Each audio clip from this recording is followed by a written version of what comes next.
Donc, Erev Tov. On va réfléchir à une Nekuda parmi beaucoup de Nekudot à traiter pendant le mois de Elul. C'est un mois très très important et le simple fait déjà d'en parler et d'y réfléchir nous aide beaucoup à rentrer dans l'ambiance, dans le bain du mois de Elul. Alors le mois de Elul, vous le savez toutes, c'est le mois du bilan. D'ailleurs, c'est intéressant de connaître la traduction de ce terme Elul. Elul, qu'est-ce que ça veut dire? Ça veut dire chipus. Chipus, les chapes. Introspection. Elul, c'est le mois d'introspection. C'est le mois du bilan, à l'image d'un commerçant qui va faire son bilan, etc. Et puis, pourquoi on fait un bilan? Alors, il peut y avoir deux perspectives. Bien que les deux existent, il y en a une qui risque de nous amener au contraire de notre objectif et une qui va nous pousser vers notre objectif. Le bilan, on va dire, qui dessert notre objectif, c'est le bilan de la culpabilisation. Se culpabiliser, se dire voilà, j'ai mal fait ça, j'ai mal fait ça, j'ai mal fait ça, ça risque d'affaiblir encore plus notre avodat Hashem, notre service de Dieu, notre comportement, et de nous sentir incapables que Dieu préserve, de nous décourager, parce qu'il est évident qu'il y a beaucoup de sujets qu'on a certainement déjà essayé à plusieurs reprises de modifier, mais qui ont été très très difficiles à modifier, et donc on a baissé les bras, et voyant cette année passée où certaines choses ne n'ont pas réussi à aller à l'objectif recherché, que nous recherchions, donc on s'est découragé. Donc on va dire l'aspect dangereux du bilan, c'est le dikaon, c'est le découragement, c'est l'affaiblissement. Alors que le but de ce bilan est en réalité évidemment de regretter, mais essentiellement ce regret avec une vision tournée vers le futur, ce qu'on appelle un feedback.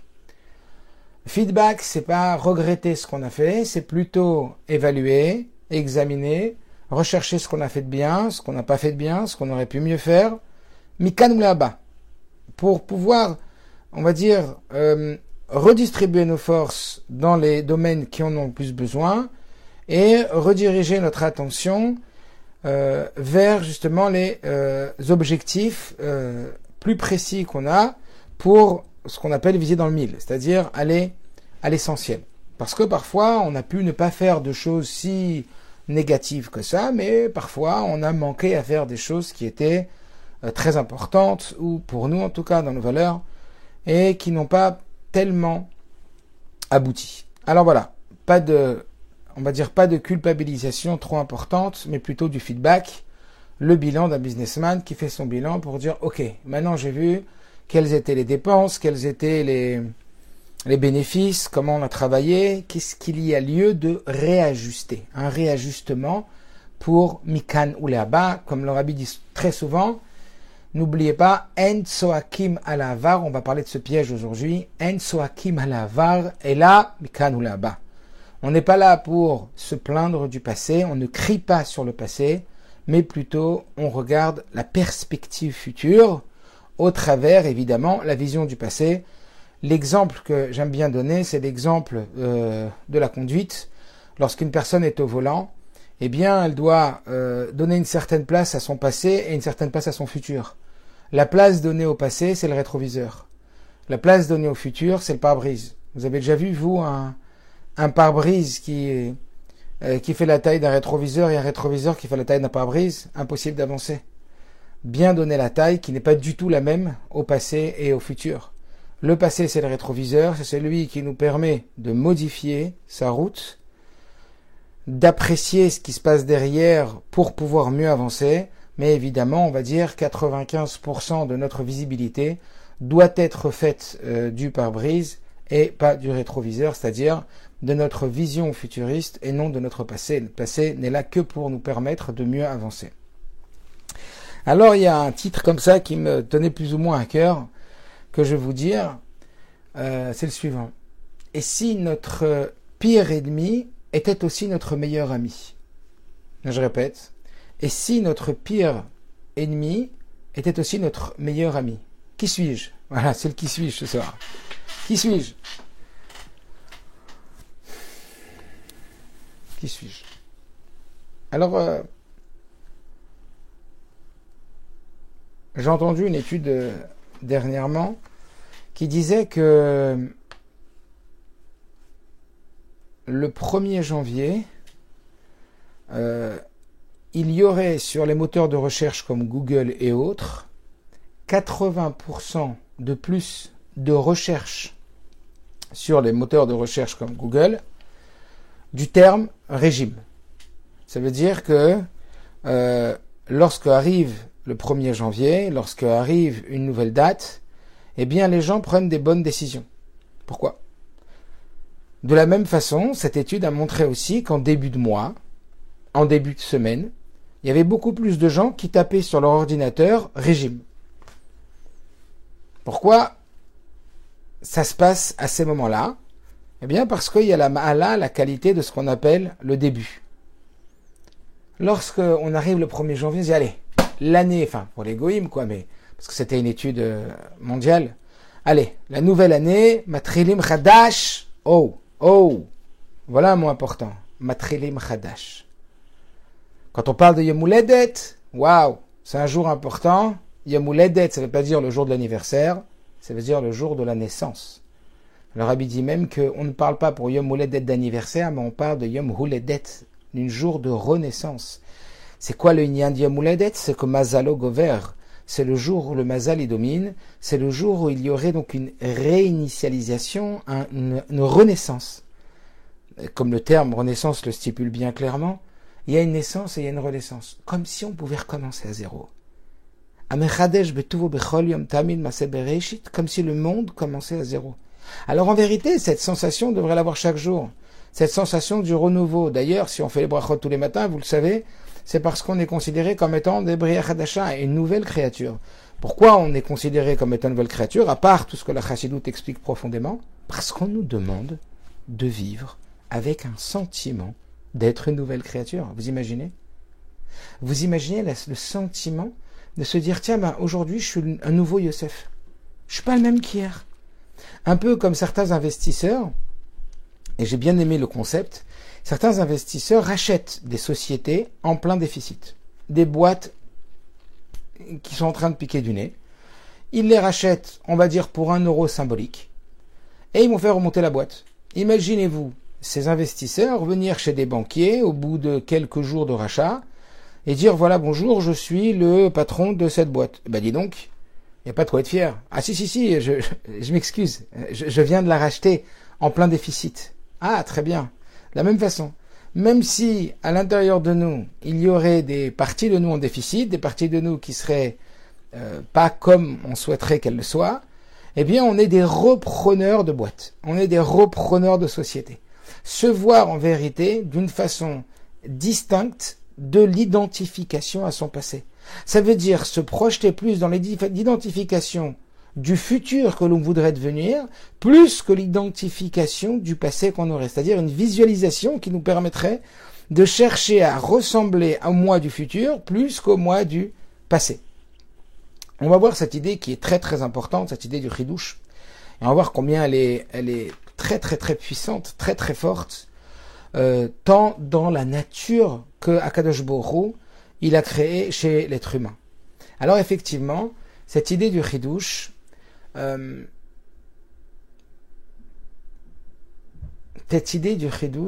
vient particulièrement, donc comme on l'a cité, avec le inyan du sujet de ce qu'on appelle le début. Quand on commence quand on commence une nouvelle situation, eh bien, on est amené à croire que le changement va être plus facile. C'est comme si, Rosh Hashanah, il arrive, ça va être la nouvelle année, donc on peut espérer que les choses vont être différentes. Et c'est pas tout faux, parce qu'on le sait dans la Chassidoute, que Dieu va envoyer un nouveau or, une nouvelle lumière. Donc il y a effectivement cette notion de nouveauté qui va arriver. Mais alors, on veut en profiter, mais en même temps, psychologiquement, on se prépare à cette nouveauté. Et en vérité, on se dit, tiens, je vais saisir ma chance.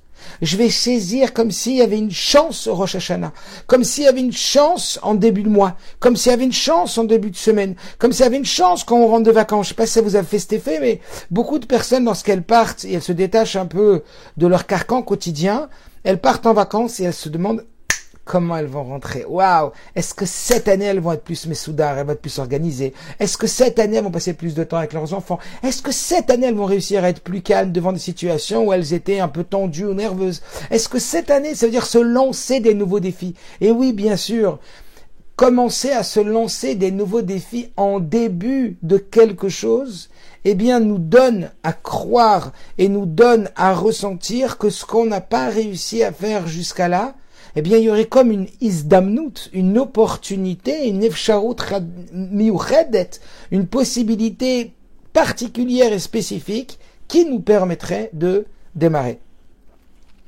Alors, on verra par la suite qu'est-ce qui, bassof, fait que parfois, on n'arrive pas à être matsil, à sauver cette isdamnout, à utiliser cette opportunité de rebondir et de véritablement modifier, améliorer et changer ce qui en vérité serait notre souhait le plus profond. Alors,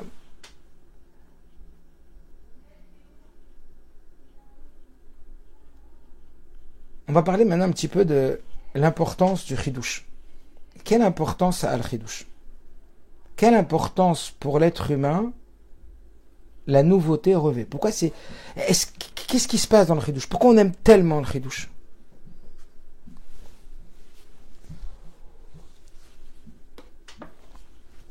Qu'est-ce que ça vous inspire, le chidouche? La nouveauté.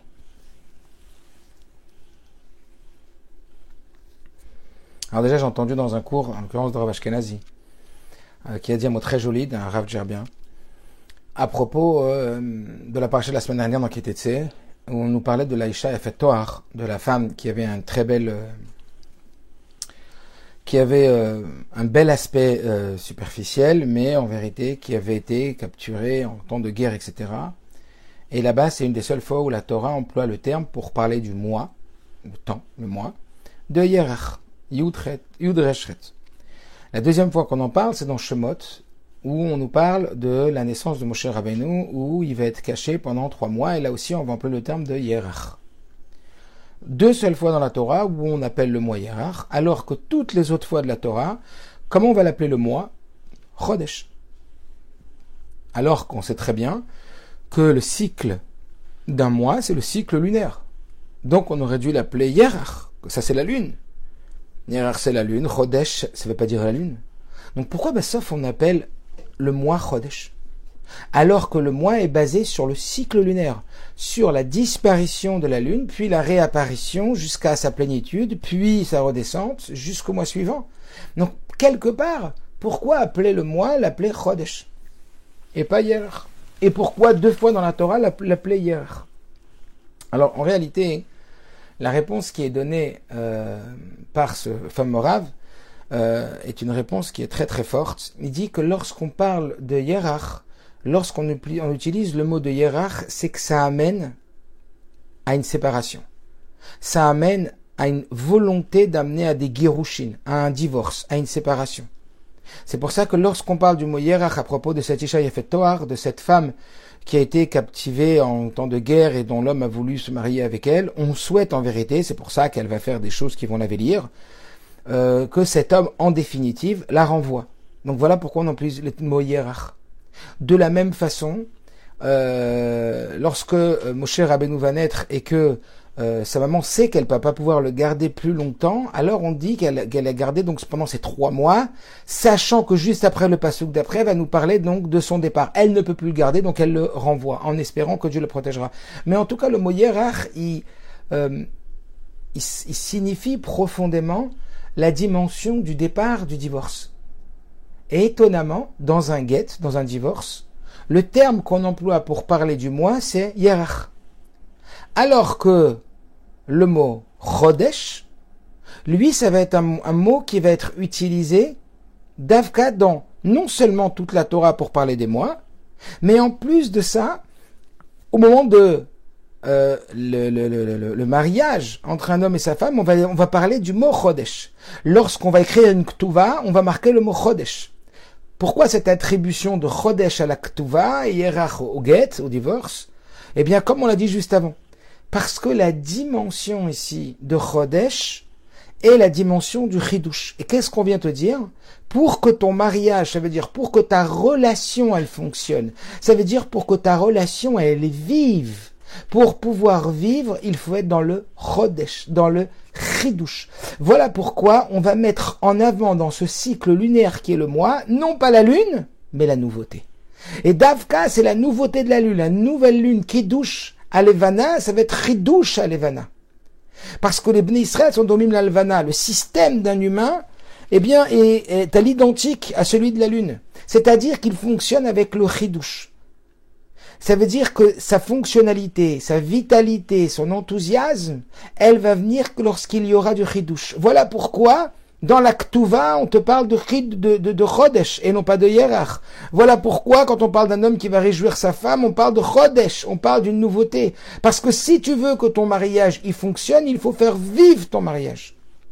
Il faut surtout pas laisser ce mariage vieillir, ce mariage devenir un vieux mariage. On te dit attention, il faut que ton mariage il soit dans le chidouche.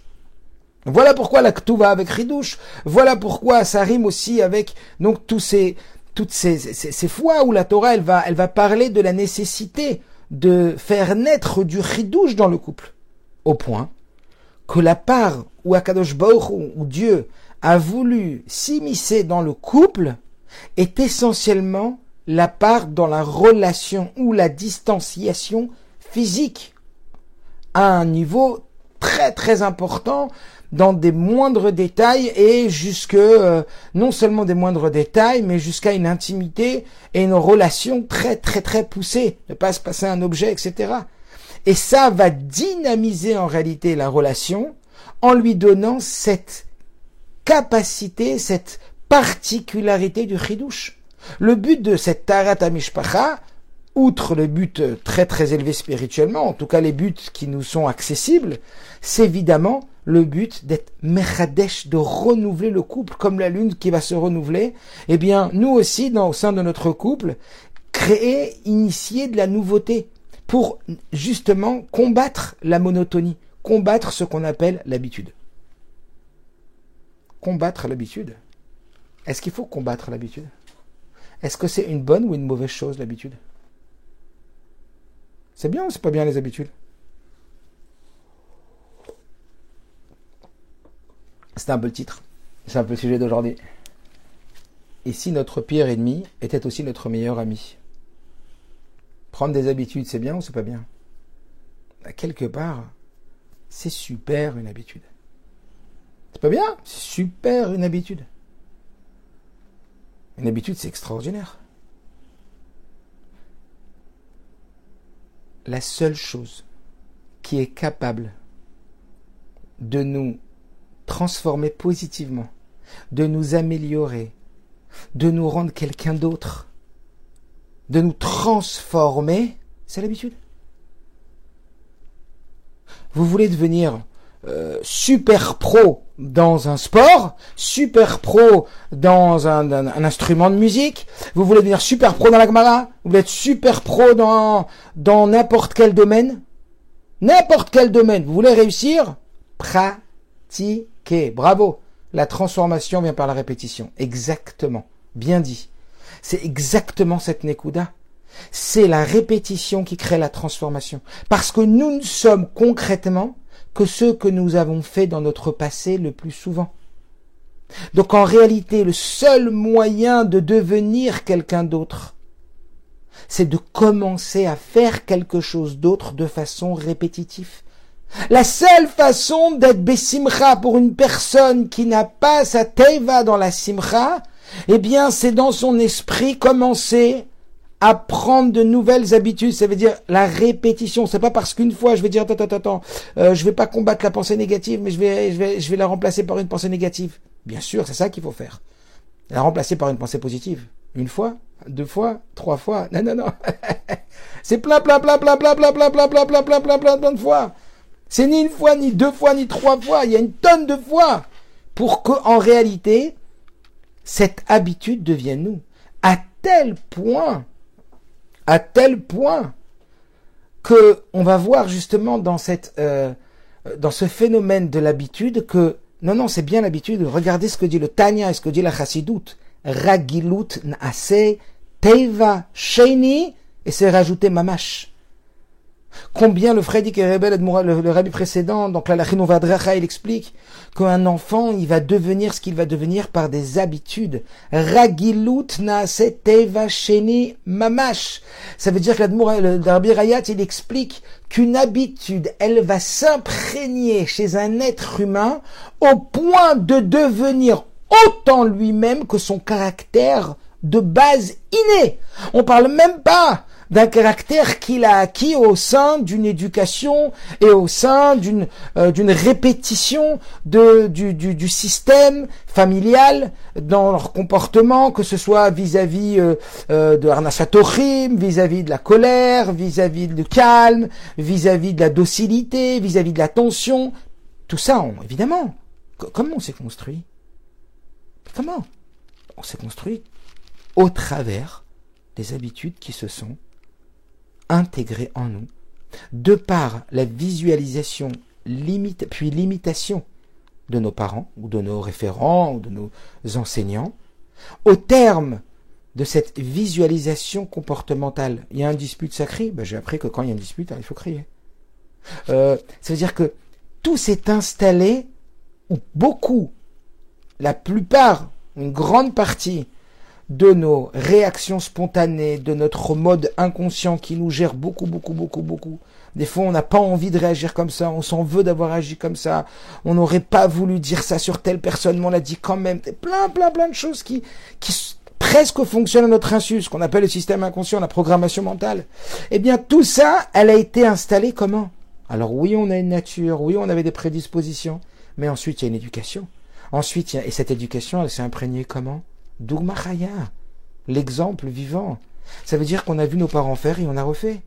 Nos parents, ils font et nous on refont. Pourquoi le Rabbi insiste tellement sur le Dougma Chaya? Donc, l'habitude, en vérité, qu'on va parler de l'habitude de façon absolue. Ni négative, ni positive pour l'instant. L'habitude, c'est en même temps la chose la pire pour nous emprisonner, et c'est en même temps la chose la meilleure pour nous transformer. Est-ce que vous comprenez? Parce qu'en vérité, quand je vous ai dit tout à l'heure, et si notre pire ennemi était aussi notre meilleur ami, de qui je parle? Les habitudes. Les habitudes, ce sont nos pires ennemis. Quand on a des sales habitudes, quand il y a des habitudes qui sont des habitudes négatives, ça veut dire quoi? Ça veut dire que quand on a pris le pli à répéter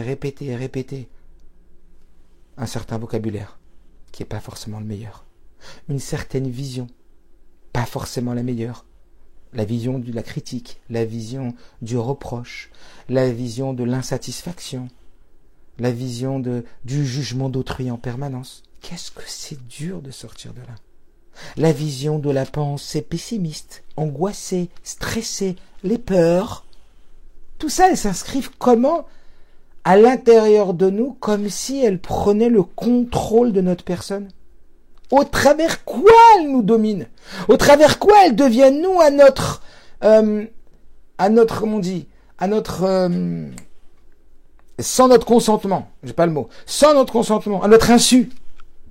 Pourquoi j'ai peur? Zut! Mishemami no me fachet. Normalement, si je crois en Dieu, j'ai pas peur. Si j'ai confiance en Dieu, j'ai pas peur. Pourquoi cette peur, elle m'assaillit? Pourquoi cette angoisse, la peur de l'argent, la peur des enfants, la peur du Covid, la peur de ça? Le Rabbi, combien de lettres j'ai lu? Il dit, faut pas avoir peur. La peur, elle crée le danger. On l'a vu. Mince. Toujours, j'ai peur. Et là, c'est un exemple sur la peur. Mais il y a dans chaque domaine que ce soit. Les façons de parler, encore une fois, rappelez-vous, Marshava, Dibur, Maaseh, pensée, parole et action. Mes pensées s'imposent à moi parce que j'ai pris l'habitude de penser comme ça.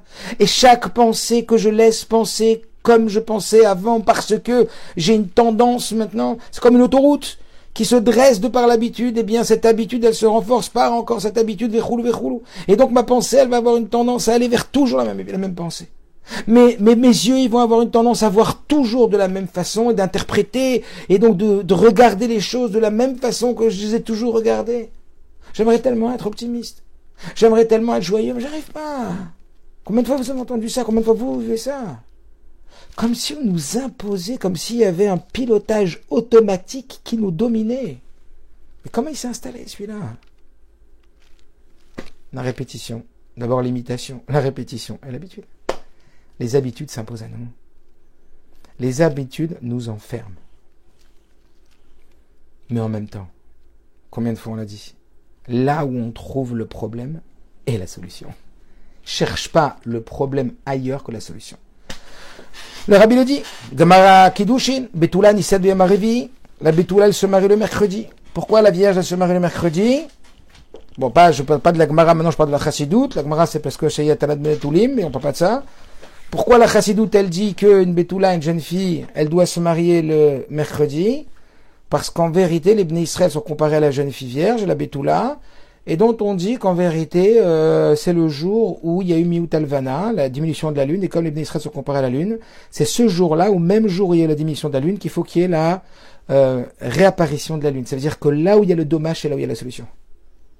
Tout ce qui nous empêche d'être le meilleur de nous-mêmes, tout ce qui nous empêche d'être ce qu'on voudrait être, provient de nos habitudes. Il n'y a pas un plus grand ennemi que nos habitudes.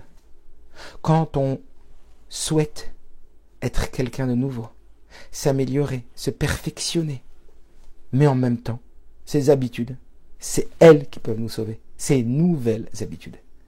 Ces nouvelles habitudes, c'est elles qui vont en vérité, comme on va dire, écraser l'ancien logiciel pour laisser la place à un nouveau logiciel. Parce qu'un logiciel ne s'efface pas, il s'écrase, il se remplace. D'accord, donc ça va se terminer dans 10 minutes. Donc peut-être que je ferai, on vient de m'informer, donc peut-être que je ferai une suite. On verra. Donc, ouais, je crois que je vais faire une nouvelle réunion. Donc vous allez certainement recevoir une nouvelle réunion, je suis désolé. Donc cette nouvelle, cette façon de sortir de son habitude va être de la remplacer par une nouvelle habitude. Mais la difficulté, elle va se retrouver dans le passage entre l'ancienne et la nouvelle. Ça va être difficile. Pour faciliter cette difficulté, qui est de faire de son habitude son meilleur ami, qui est aussi son pire ennemi, eh bien il va falloir passer par le chidouche. Il va falloir passer par le chidouche et dans même cette nouvelle habitude, créer du chidouche. Et c'est ce chidouche qui va nous permettre en vérité de passer de l'un à l'autre. Et pas seulement, parce que quand même cette habitude, elle va se gérer, on va voir qu'au-delà même d'une bonne habitude, on va voir dans les mots du Rabbi, qu'au-delà même d'une bonne habitude, il va falloir quand même insérer du chidouche pour que justement l'habitude ne devienne pas une habitude qui est en réalité bloquante plutôt que progressante. Elle va nous paralyser plutôt que nous amener à devenir meilleurs et à avancer. Ça, c'est un ékouda. Donc, de la même façon qu'on a parlé d'un couple, on va parler après de notre couple avec Dieu. Quand on parlait de la relation, on avait fait avec ma femme il n'y a pas longtemps une conférence, justement au Maroc, c'était dans les derniers jours de Rabbi Delman, Château Eden. Et tout le sujet de la conférence était comment créer du renouveau au sein du couple. Comment donner du chidouche dans un couple. Comment redonner un élan, une bouffée d'oxygène. Parce qu'on se rend bien compte. On se rend bien compte qu'il y a une dimension lorsque le chidouche disparaît. Et là, je ne parle pas seulement pour changer les habitudes, on parlera après du changement d'habitude, mais de façon générale, lorsqu'on sent plus le chidouche. Eh bien, les choses ont tendance à complètement s'endormir, s'atrophier, devenir monotone, bli regesh. Parce que comprenez que un des dangers de la regilout, un des dangers de l'habitude, c'est de l'echabot et ergesh. C'est d'éteindre le sentiment. Le sentiment, il est lié avec le renouveau. Il est lié avec la nouveauté. Peu importe, vous avez une nouvelle montre, une nouvelle paire de lunettes, une nouvelle chemise, vous avez une nouvelle maison, une nouvelle voiture, un nouveau job, ça emballe. Il y a une chayout dans le chidouche. Il y a une vitalité dans le chidouche. Pourquoi? à propos de la tfila, on nous dit Al taset tfilatecha keva. Ne fais pas de ta tfila quelque chose d'habituel, quelque chose de fixe. Et vous allez voir le danger du fait d'être kovea, de fixer les choses. Ça veut dire que bien sûr qu'il va y avoir un besoin de fixer les nouvelles choses pour qu'elles s'inscrivent à l'intérieur de nous, comme on a dit, pour devenir une programmation. Mais même dans cette nouvelle programmation, dans cette nouvelle habitude, il va falloir qu'on y insère du chidouche. Pas seulement pour passer d'une habitude à une autre habitude, mais pour que cette habitude, elle soit progressive, pour que cette habitude, elle soit bénéfique. Il va falloir qu'elle aussi, elle soit remplie de chidouche. Il va falloir qu'il y ait ce chidouche-là. Sinon, qu'est-ce qu'on nous dit que les chachamim? Une tfila qui est fixe, c'est quoi? Non, t'as cette tfila techakava, et là, ta chanounim, ta tfila, elle doit être remplie comme c'était la première tfila. Combien de fois on a dit à des bar mitzvah, vous mettez de film aujourd'hui? Tout votre travail, ça va être le plus longtemps possible d'alimenter votre connaissance et votre ressenti pour que chaque jour soit comme le premier jour où vous mettez les tefilines. Moi, je viens de recevoir de nouvelles barbenotam. Je les ai mises, parce que c'était pas cachère, je viens de les mettre les 2 jours. Je dis, waouh! J'avais un regret, j'ai dit, mais pourvu comment je vais faire pour alimenter ce sentiment de chidouche? Sentiment de chidouche, il met une chayout, il met un enthousiasme particulier, une vitalité, un feu, un sentiment. Encore une fois, lorsqu'il n'y a pas de chidouche, lorsqu'il n'y a pas de nouveauté, le sentiment disparaît. Donc même si c'est subjectif, même si c'est de par le fait que nous prenons l'habitude de faire la chose, que le sentiment disparaît, c'est donc notre travail et notre effort d'aller nager à contre-courant, le courant de l'habitude, comme on l'a dit. La normalité tue la conscience de la valeur de ce que l'on a. C'est parce qu'on se lève tous les matins et qu'on n'a pas conscience du chidouche, eh bien qu'on ne se réjouit plus d'avoir des bras qui marchent, des yeux qui marchent, etc., etc. On l'a dit maintes et maintes fois. La normalité tue la conscience. Mais pas seulement, tue la conscience de la valeur. Alors, il va y avoir ce travail-là. Il va y avoir ce travail-là, on va dire, nécessaire à recréer de la vie. Le chidouche, c'est la vie. Donc, créer du chidouche, travailler pour amener du chidouche, c'est ça qui va réussir, qui va nous permettre d'amener de la vie, de mettre de la vie dans ce que l'on fait. On voit bien. Oh là là, encore Rosh Hashanah qui arrive, oh là là, encore Sukkot qui arrive. Dans une même perspective, dans une même vision récurrente de la même chose, eh bien la monotonie, l'indifférence, la froideur va s'installer. Vous allez entendre, vous allez étudier, vous allez vous remplir de quelque chose de nouveau. Vous allez avoir une nouvelle démarche vis-à-vis de la même chose. Ça va vous paraître complètement neuf. Vous allez écouter une nouvelle dracha sur Sukkot, une nouvelle biour sur Sukkot. Vous allez vivre différemment Sukkot. Vous allez faire des choses nouvelles. Des choses nouvelles à Sukkot. Mais vous allez voir, vous allez dire, mais j'ai jamais vu Sukkot de ma vie. J'ai jamais vécu Sukkot de ma vie. Parce qu'en vérité, le travail, ça va être la vie qu'on va insérer dans cette répétition. Donc ça voudrait dire quoi? Ça voudrait dire qu'il faudrait de la répétition, parce que la répétition, c'est ce qui crée la transformation. La répétition, c'est ce qui va imprégner en nous la chose. Mais pour que cette répétition, dans son défaut, ne nous amène pas à de la monotonie, à de la différence, et à ce sentiment de non-vitalité, il va falloir greffer à cette répétition de la nouveauté. Parce qu'en vérité, on se lève tous les matins. C'est une répétition. Oui, mais la vie qu'on y met dedans, la nouveauté qu'on y met dedans, elle va tout changer. Et ça, c'est une des raisons pour laquelle le Baal Shem Tov, il nous dit, et le Rabbi le ramène souvent, eh bien que le Baal Shem Tov, il nous demande qu'on vive de façon à ce que chaque chose qu'on voit ou chaque chose qu'on entende, on se demande quel est l'enseignement dans Avodat Hashem. Qu'est-ce que je peux apprendre de cette situation? Pourquoi Dieu m'offre cette scène? Qu'est-ce que je vais apprendre? Et le fait de chercher et de me demander qu'est-ce que je vais apprendre de cette situation, le Rabbi dit, eh bien ça va créer du chidouche en moi. Parce que l'apprentissage, c'est un chidouche. Donc une personne qui serait de façon presque constante à la recherche d'enseignement dans ce qu'il vit ou dans ce qu'il voit, vivrait en permanence dans le chidouche. Et donc dans cette vitalité. Cette vitalité qui donnerait du regesh, de la chayout, de la hitlaavout, ça veut dire de l'enflammement, du désir, comme un couple, comme on l'a dit tout à l'heure. De la même façon qu'on a parlé dans notre couple avec son épouse, où le travail va être non pas de se marier un jour, mais de se marier tous les jours. Et pour nous le rappeler, on te dit, oh, au moins Chodesh, au moins une fois par mois, je vais mettre moi du renouveau. Si tu m'écoutes, je vais mettre moi du renouveau tous les mois. Tous les mois, il va y avoir un nouveau mariage. Tous les mois, il va y avoir une vitalité. Alors là, ça va couper tout de suite, donc je m'arrête et je renvoie tout de suite un autre lien pour finir le cours. Donc, Tachles, ce qu'on a vu, c'est que pour changer, il faut changer ses habitudes. D'accord ? Ça, c'est clair. Et si notre pire ennemi était aussi notre meilleur ami, n'oubliez pas, là où il y a le problème, là il y a la solution. Le problème, c'est nos habitudes. Et c'est d'elles qu'il faut sortir. Si on veut changer, on veut s'améliorer. Et en même temps, la solution, c'est nos habitudes. Ça veut dire qu'on ne déracine une habitude que par une nouvelle habitude. D'accord ? C'est bien clair ? Donc si on veut changer, c'est pas en une fois qu'on va changer, c'est pas en 2 fois, c'est pas en 3 fois. Pachout, c'est la répétition qui crée la transformation. Ça, c'est clair et net. Que ce soit dans sa façon de penser, dans sa vision, dans son état émotionnel, dans sa façon de regarder les gens, dans sa façon de regarder ce qui nous arrive, d'interpréter ce qui nous arrive, dans notre façon de parler, dans le vocabulaire qu'on utilise, dans les émotions que l'on a, dans nos actions aussi. Combien de fois le Rabbi nous a appris à ce que on va devenir ce que l'on va faire. Comme il dit le Sefer HaMitzvot, on l'a dit je ne sais combien de fois, Nifal Adam lefi peolotav. Un homme devient ce qu'il fait. L'action n'est pas seulement un mode d'expression, mais il est un mode de transformation. Ça veut dire ce que tu vas essayer de ressembler, alors tu vas le devenir à force d'y ressembler. Ressemble, et tu le deviendras. Parce que c'est comme ça qu'on s'est construit.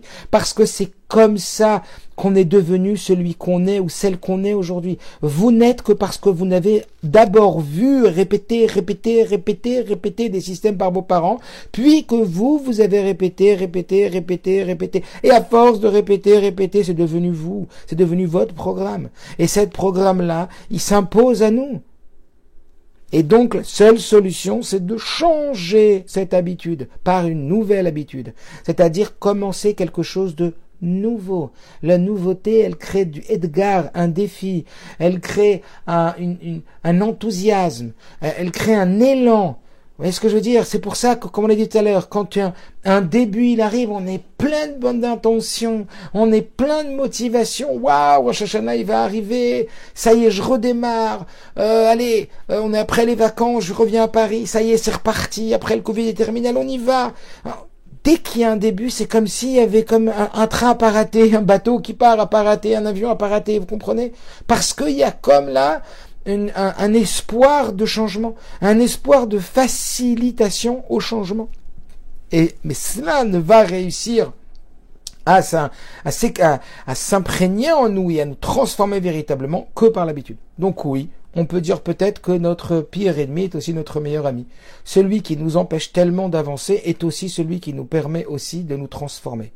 À condition, d'abord, dans le Gesher, dans le pont entre les deux, d'y insérer ce qu'on a appelé le Chidouche. Et comme on a vu, c'est le Chidouche qui amène à la nouveauté. C'est le Chidouche qui permet d'insérer dans tout ce qu'on fait de la vitalité, de l'enthousiasme, du feu. Un couple, il a 30 ans, 40 ans de mariage. S'il fait toujours la même chose, s'il vit toujours la même chose, s'il n'essaye pas d'innover, mais c'est obligé. C'est la platonicité, c'est platonique, c'est morose, c'est monotone, la monotonie assurée. Regardez même dans la création, regardez même les arbres en automne, au printemps, etc. Et on va le voir même dans le mot Shana. Shana, ça a ses deux sens. Qu'est-ce que ça veut dire Shana? Rosh Hashanah, c'est quoi Shana? Shana, c'est une année. Shana, ça veut dire Mishnah, Shoné, qui veut dire répéter. Shinun, vous savez ce que c'est que le Mishnah? Vous savez ce que c'est que ce langage de Shana? C'est le jeu de répétition, parce que tous les ans, il y a la répétition des systèmes, des cycles de l'année. Donc c'est une répétition. Mais en même temps, ce mot Shana qui veut dire la répétition veut dire aussi Shinui, qui veut dire le changement. Il y a ces deux notions qui s'associent l'une à l'autre. La répétition et le Shinui, le Chidouche, la nouveauté qu'on va mettre dans ce qu'on va faire. Et c'est ça qui va en réalité nous permettre de passer d'une habitude à une autre habitude, à aller quelque chose de nouveau, à aller vers quelque chose de nouveau. Et là, il y a un mot du Baal Shem Tov qui est extrêmement puissant à cet effet, et qui est extrêmement dur aussi.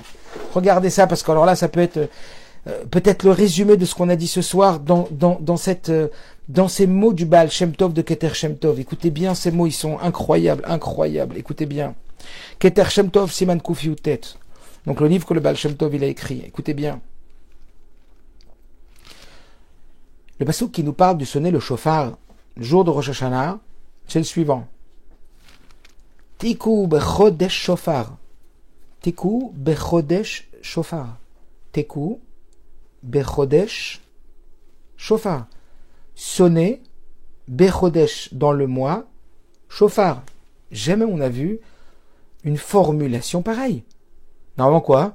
Teku berosh chodesh shofar. Berosh chodesh, berishon le rosh chodesh shofar. Berishon la chodesh. Pourquoi c'est marqué? Pas sonner le shofar le premier mois, le premier du mois, non. Teku ba chodesh. Sonner dans le chodesh.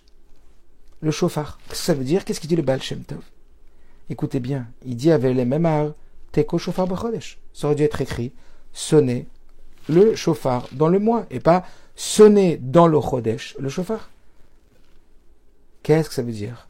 Et là, Yir'e Adam Tadir sheye b'chodesh. Mais un homme devra en permanence vivre dans le chidouche. Teku bechodesh shofar, vous savez ce que ça veut dire? C'est-à-dire que tout le inyan de Rosh Hashanah, c'est quoi? Tout le sujet de sonner du shofar, c'est quoi? Teku bechodesh, sonner dans la nouveauté. Faites du bruit dans la nouveauté. Sonnez le chodesh, sonnez le chidouche. Comment? Par le shofar. Le shofar, il est là pour t'amener le chidouche. Le but, c'est pas le shofar, c'est le chodesh. Teku, sonner dans le chodesh. Le shofar. Le shofar, il va te permettre de t'amener au chidouche. C'est le nouvel an, ça veut dire que je peux recommencer. C'est le nouvel an, ça veut dire que j'ai une nouvelle chance. Ça veut dire que je mets du chidouche. Vous imaginez que ça veut dire dans les mots du Baal Shem Tov? Regardez. La suite, elle est aussi très forte, mais très dure. C'est-à-dire qu'on n'a pas l'habitude que le Baal Shem Tov, il parle dur comme ça. Qu'est-ce qu'il dit le pasouk? Teku bechodesh shofar. Ça veut dire quoi? Sonner la nouveauté, dans la nouveauté, le shofar. Que le shofar va nous amener à cette nouveauté. D'accord? Pour te dire que tu dois faire, que tes actions, elles vont être nouvelles, pas comme quelque chose de fixe. Et c'est pour ça que le pasteur qui continue en disant quoi? Teku bechodesh shofar. Et qu'est-ce qu'il dit après? Ki chok le Israël hu mishpat le Elokei Yaakov. C'est un peu dur ça. Qui choque les Israël ou. La suite c'est, si tu sonnes pas du shofar pour être quelqu'un de neuf, mais quelqu'un de fixe, de chok c'est gravé, c'est le même. Alors si tu sonnes pas à nouveau, tu sonnes pas comme quelqu'un de nouveau, tu sonnes pas neuf par le shofar, alors qui chok, t'es quelqu'un qui reste chok, qui reste gravé, alors là qu'est-ce qui se passe? Alors mishpat le Elokei Yaakov. Alors c'est là que le jugement, il vient de Dieu, du Dieu de Yaakov. Ça veut dire quoi? Alze shekium mitzvot urag beprinatrok ou kovoa. Pourquoi le jugement il vient? Il vient d'Avka qui chok l'Israël hu, car la décision et le chok qui est gravé pour Israël, c'est quoi? Mishpat Elokei Yaakov. C'est-à-dire sur quoi on va être jugé? Sur quoi on va être jugé? Sur le fait qu'on ne se libère pas de son passé. On est jugé sur le fait qu'on n'arrive pas à sortir de son passé. Est-ce que vous comprenez? Un jour, le Baal Shem Tov, il a dit, c'est ton passé qui t'empêche d'avancer. C'est ton passé qui t'empêche d'avancer. Une personne qui arrive à se désidentifier de son passé, se libère de son passé. Pourquoi on parle de pardon, vous croyez? Pour se libérer, parce que le pardon, il libère. Pas seulement qui on pardonne, mais même celui qui pardonne. Est-ce que vous comprenez? Ça, c'est Nekuda qui chashuva meod. Tous les inyan d'arriver, enfin tous les inyan, je ne sais pas si pour dire tout, mais un grand inyan de Rosh Hashanah, un grand inyan de Elul, c'est de se donner une nouvelle chance. C'est d'être dans le chidouche. C'est de profiter de cette isdamnout du chidouche. De se dire, allez, je vais commencer à nouveau. Et c'est ça qui va mettre une vitalité, c'est ça qui va être un élan. Comme c'était une potion magique, c'était ça la vie. Quand on rentrait cette potion magique-là, cette vie dans n'importe quel ingrédient, ça devient vivant, ça devient lumineux, ça devient agréable, ça devient enivrant, ça devient waouh, waouh. Et ça, c'est un travail qu'on doit réaliser. Et ça, c'est le travail de Rosh Hashanah. Tekou bechodesh shofar. Allez sonner dans le ridouche le shofar. Allez-y. Parce que le jugement d'Israël, c'est quoi en vérité? Qui chok l'Israël où? Car c'est quoi en vérité ce chok, ce qui empêche Mishpat Elokei Yaakov? Est-ce que vous comprenez? D'où l'importance fondamentale de comprendre que, waouh, il y a des moments à pas rater. On est là, mois des loups, on est là le mois du bilan, etc. Mais il faut rebondir. Seulement, ce qui est difficile, c'est des fois de faire ce pas. Mais déjà, ce que je voulais, sur ce quoi je voulais véritablement insister, c'est de pas lâcher. De pas lâcher ses efforts pour vivre du chidouche dans ce que l'on fait, pour mettre du chidouche dans ce que l'on fait de façon récurrente. Parce que oui, c'est la répétition qui crée la transformation, donc je dois répéter. Mais si dans cette répétition, je n'insère pas du chidouche, alors c'est une répétition qui n'aura pas sa production, qui n'aura pas ce bénéfice. Le bénéfice de la shana, de la répétition, du chinoun, c'est quand il y a un chinouille. Quand on va insérer cette nouveauté dans cette répétition, on va remettre quelque chose, un élan nouveau. Que ce soit donc comme un gesher, comme un pont entre une ancienne et une nouvelle habitude, ou que ce soit même quand on installe quelque chose pour évoluer dans la chose, pour ne pas qu'elle devienne notre pire ennemi alors qu'elle est censée être notre meilleure amie. Comprenez que Dieu a créé l'habitude pour nous permettre d'évoluer. Dieu a créé l'habitude pour nous permettre de changer véritablement. Quelque part comme c'était pour fixer le changement comme acquis. Est-ce que vous comprenez ou pas? Pour que ça soit notre nouvelle programmation cérébrale, pour que ce soit elle qui, naturellement, je vais voir quelqu'un, tiens, je vais pas le juger, je vais pas mal le juger, je vais le juger les kafsroutes et je vais chercher à l'aider. Je suis plus critique, je me rappelle avant, je faisais que de critiquer tout le monde, non, je critique plus personne. Maintenant, j'ai pris l'habitude, spontanément, est-ce que vous comprenez? Spontanément, maintenant, je regarde une personne qui a fait une bêtise, je me dis, mince, la pauvre, hop, les kafsroutes, qu'est-ce qui se passe dans sa vie si j'étais à sa place? Mince, avait d'un être collade dame les kafsroutes, mais c'est spontané, je fais même plus de travail. Waouh, et après, j'ai pas sur moi, je dis ce que je souhaite. Et pourquoi pas, mais je veux dire, c'est pas que je dis que je l'ai acquis, c'est un travail. Mais à force de travailler, ça doit devenir toi-même. C'est à force de travailler que ça va devenir toi-même. Et après, hop, on va voir les gens non plus pour les critiquer, mais on va aller voir les gens pour aider à trouver des solutions. Hop, on va enlever de la haine gratuite qu'on avait en nous, de la ciné en vérité. Et on va avoir de la hava, même pour quelqu'un qui a un défaut. On va dissocier la personne de son défaut. On va avoir... C'est des outils qui vont nous permettre de nous modifier, de nous améliorer. Mais ça, c'est pas la répétition, mais la répétition dans le ridouche. Est-ce que vous comprenez? Parce que c'est cette répétition qui va créer l'installation nouvelle en nous et la maîtrise, jusqu'à ce que ça devienne une compétence inconsciente, comme on avait déjà parlé de ça, les 4 niveaux. Jusqu'à la compétence inconsciente, ça devient nous, notre vrai nous. Mais pour ça, il faut répéter. Mais dans cette répétition, Aïkar, mettre du ridouche. Comment je pourrais faire mieux? Comment je pourrais m'améliorer? Allez, donc, c'est quoi mon travail à moi? Mon travail, c'est de répéter dans le ridouche. C'est de répéter la chose avec du ridouche. Mettre du ridouche dans cette répétition. Est-ce que vous comprenez? Voilà pourquoi. Combien le Baal Shem Tov étudie que c'est ton passé qui t'empêche d'avancer. C'est parce que tu regardes trop en arrière, parce que tu t'identifies trop à ton passé, parce qu'au lieu de mettre le rétroviseur à l'arrière, tu l'as mis à l'avant et le pare-brise, tu l'as mis à l'arrière. Ça t'a tout fait à l'envers. Tu penses qu'à ton passé, t'as vu ce que j'ai fait, t'as vu ce qui s'est passé. Arrête. Mikanu le'aba. Enso hakim alavar. Ce qui compte, c'est le futur. Bien sûr qu'on doit réparer le passé, mais avant tout en arrangeant le futur. Ce qui compte, c'est le futur. Imaginez-vous, quand quelqu'un fait tchouva mitor avaz, donot là, c'est le kesrouyot. Le rabbi dit aujourd'hui, on s'occupe pas du rocher, on s'occupe du or, on s'occupe pas de combattre l'obscurité, on se combat pour amener de la lumière, et la lumière, elle va chez cette obscurité. Ça, c'est le combat de notre génération, plus particulièrement. Plus que de se dire comment je vais retirer mes mauvaises midotes, retirer ce qui va pas en moi. Regarde plutôt ce que tu veux devenir et identifie-toi à ça, et essaye de faire des nouvelles choses pour l'insérer en toi. Seulement, qu'est-ce qui va être souvent l'obstacle qui nous empêche d'avancer? Ce sera le dernier point de ce soir. Qu'est-ce qui va être souvent l'obstacle qui va nous empêcher d'avancer ou qui est difficile et qui va créer la non-isdamnut, enfin la non-ishtamshut à isdamnut, la non-utilisation optimisée de ces opportunités nouvelles, ben ça peut ressembler à de la pédagogie. Parfois, peut-être, on vise trop. Peut-être qu'on sous-estime. On sous-estime un point qui est très, très, très important. Et c'est le dernier point dont on parlera ce soir, dont on a déjà parlé. C'est le secret des petits pas. Le secret des petits pas. Si on veut opérer des grands changements, qu'on commence à installer une petite chose, un petit changement.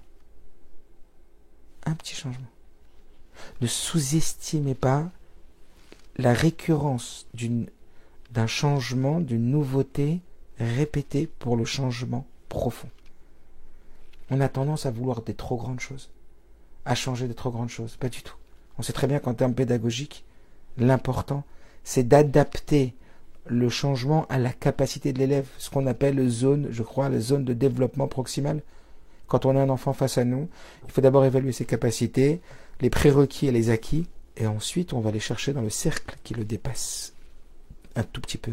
Il y a le cercle de ses acquis, et il y a le cercle des non-acquis, mais qui en vérité est comme une écorce autour de ses acquis, et c'est dans cette zone entre les acquis et les non-acquis, mais proches, qu'on va devoir travailler toute l'année pour le faire grandir. Si on vise trop haut, on va le mettre en échec.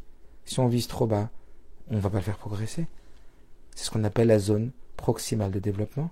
C'est dans celle-là qu'on doit être, dans le dépassement un petit peu de soi, dans le ridouche un petit peu de soi.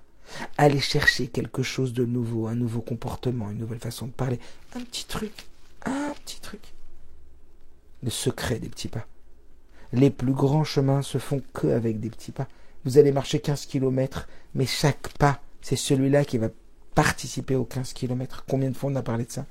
Rappelez-vous de cette histoire de Reb Mendel Futterfass, qui racontait que un jour il était confronté à un Russe, et il lui a demandé qu'est-ce qu'il faisait là, parce qu'il était avec lui dans les camps de travaux forcés, alors qu'il était russe, et il lui a dit qu'il travaillait à l'époque pour l'armée qui, entre-temps, était tombée, puisqu'il y avait a priori un changement de pouvoir.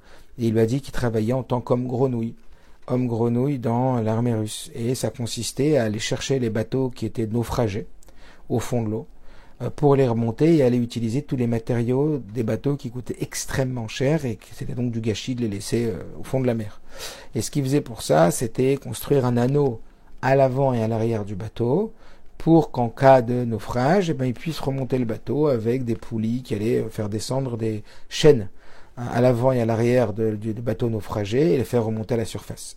Et il a raconté cet homme, puisqu'il était ingénieur, qu'un jour, et ils se sont retrouvés, même plus qu'un jour, de nombreuses fois, ils se sont retrouvés confrontés à une difficulté, c'est que lorsque le bateau était naufragé depuis bien trop longtemps, cette histoire-là, elle résume tout le cours, que lorsque les bateaux, ils étaient naufragés depuis bien trop longtemps, alors l'eau, elle avait rouillé les matériaux du bateau, et lorsqu'ils attachaient donc le crochet à l'avant et à l'arrière du bateau sur les anneaux faits pour, alors lorsque les poulies remontaient ces crochets, eh bien c'était que la coque avant et la coque arrière qui remontaient, et 90% du bateau restait au fond de l'eau. Et donc, ingénieur qu'il était, il a inventé une idée, c'était le matelas pneumatique, qui avait la taille du bateau, donc un énorme matelas pneumatique, vous l'imaginez, qu'ils avaient complètement vidé d'air et qui était rempli à chaque interstice donc de ce matelas pneumatique de petits crochets. Donc ça faisait des dizaines de milliers de petits crochets qui étaient donc posés dans tous les interstices de ce matelas, qui faisaient descendre donc jusqu'au fond de la mer, puis qu'ils accrochaient à chaque endroit qu'ils trouvaient accessible pour accrocher un petit crochet. Donc il y avait des dizaines de milliers de tout petits crochets qui étaient attachés à tout le bateau. Puis ils envoyaient de l'air dans le matelas pneumatique, et là le matelas pneumatique remontait à la surface et faisait remonter tout le bateau. Reb Mendel, il a dit, pendant longtemps, j'ai cherché l'enseignement que Dieu a voulu me faire savoir au travers ce que j'ai entendu, puisque Reb Mendel vivait dans cette perspective du chidouche, le chidouche de se dire de chaque chose que je vois et que j'entends, je dois tirer un enseignement, et quand une personne elle cherche sans arrêt à trouver l'enseignement parce qu'elle sait que c'est une mise en scène de Dieu pour lui apprendre à nouveau, alors elle vit constamment dans le chidouche. Reb Mendel, il s'est demandé longtemps quel était l'enseignement que Dieu voulait lui transmettre. Et quand il l'a trouvé, il était extraordinaire. Il a dit, j'ai compris que parfois on se sent une épave parce qu'on sent qu'on a tellement de mal à bouger. Ça fait tellement longtemps qu'on est encrassé dans ses habitudes. Ça fait tellement longtemps qu'on est là-dedans. Comment tu veux t'en sortir? Et j'ai compris la réponse, c'est pas d'attendre des grands changements. C'est pas d'aller chercher des grands anneaux. C'est des petits pas, des petits anneaux, des petites actions. Une petite chose qu'on va tenir, une petite modification. C'est énorme. Regardez bien. Et d'ailleurs, le Rabbi le dit de travers cet exemple qui est extraordinaire. Chaque chag, chaque fête, elle contient plusieurs objets de mitzvah ou plusieurs fois le même objet de mitzvah. Par exemple, Hanouka, il y a 8 bougies. Par exemple, Pessah, il y a 4 kosot. Par exemple, le loulav, il y a 4 espèces. Alors que le shofar, il y a un seul shofar. Pour te montrer que c'est une seule chose qui monte sur la bima. C'est une petite action, une petite ridouche. Souvent, ce qui nous empêche d'avancer, c'est l'idée de croire qu'il faut faire beaucoup de choses pour changer. Une petite ridouche. C'est celui-là qui va nous aider véritablement à nous permettre d'aller chercher en vérité, à modifier nos anciennes habitudes pour qu'elles deviennent des bonnes habitudes. Et que ces bonnes habitudes, on y mette du ridouche pour qu'à nouveau elles deviennent encore des meilleures habitudes. Je finirai donc par ces quelques mots du Rabbi qui nous parle justement de cette idée, et je vous laisserai, merci Hachem, travailler sur cette notion, réfléchir sur cette notion de devoir travailler, faire des efforts pour vivre dans le chidouche, pour travailler dans justement cette chayout, cet enthousiasme, cette vitalité qui va faire que tout ce qui nous paraît très monotone dans la répétition, alors que notre solution est dans la bonne répétition, dans la nouvelle répétition, avec le chidouche, avec cet enthousiasme-là, qui va nous faire permettre de progresser. Regardez ces mots du Rabbi.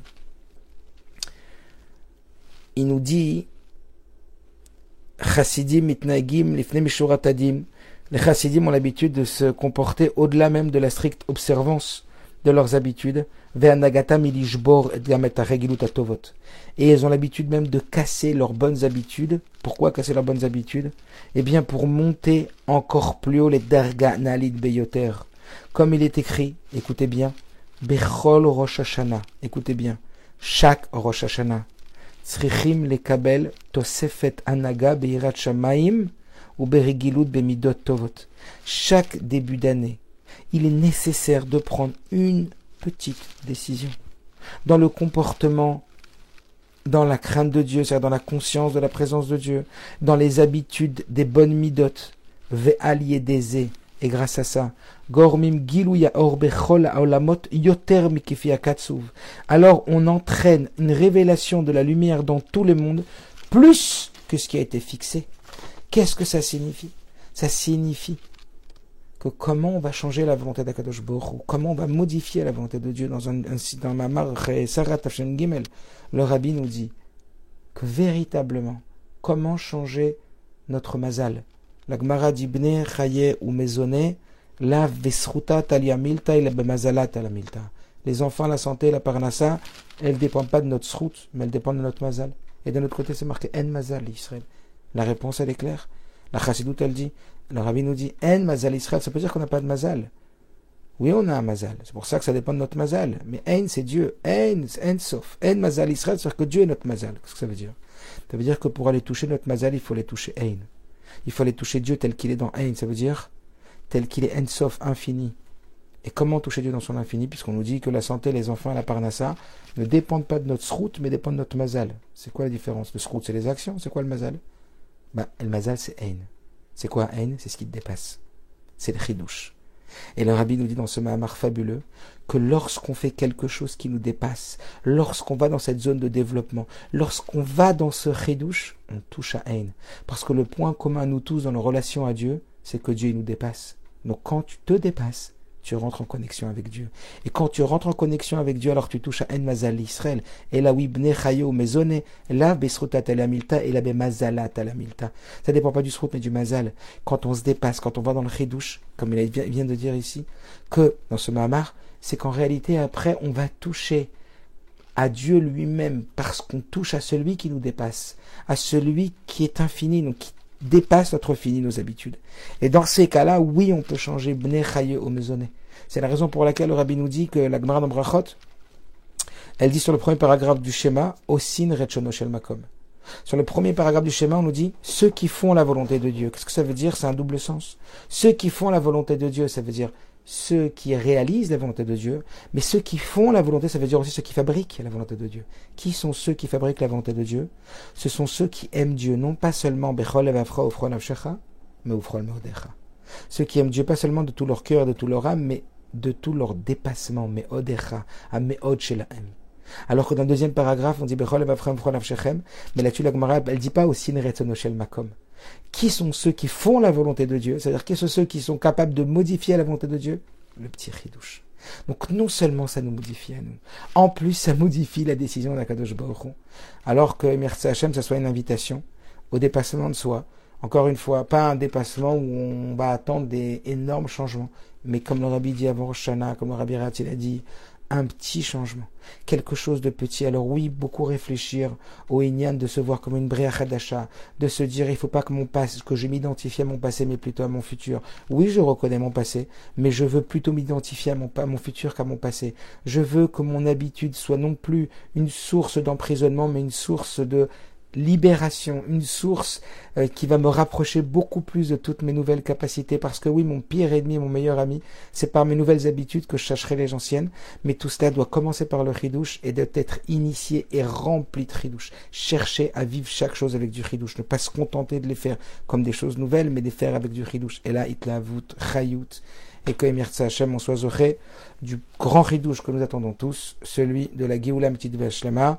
Encore une fois, c'est très important d'entendre, de dire, de parler, mais s'il n'y a pas l'action après, s'il n'y a pas l'effort après, si on ne travaille pas pour vivre le chidouche, si on ne travaille pas pour créer de nouvelles habitudes, on restera les mêmes. Ce qui compte, à Ikar ou à Maaseh. L'essentiel, c'est l'action. Agir en sachant que ce sont des choses qui sont bien spécifiques, bien mesurables, qu'on peut arriver à les faire, et c'est ça qui va faire le véritable changement et qui va nous amener à l'attachement à Dieu jusqu'à la révélation d'Akadosh Baruch Hu, comme dans ce mamar de même Gimel, le Rabbi conclut, et il dit c'est Bedavka par l'effort dans Avat Yisrael, le Chidouche dans Avat Yisrael, le Bechol Modecha dans Avat Yisrael, qu'on va réparer alors qu'il y a lieu de réparer et qui va amener la Géoula Mitzvah Shlema, Erev Tov et Mashiach Nahou.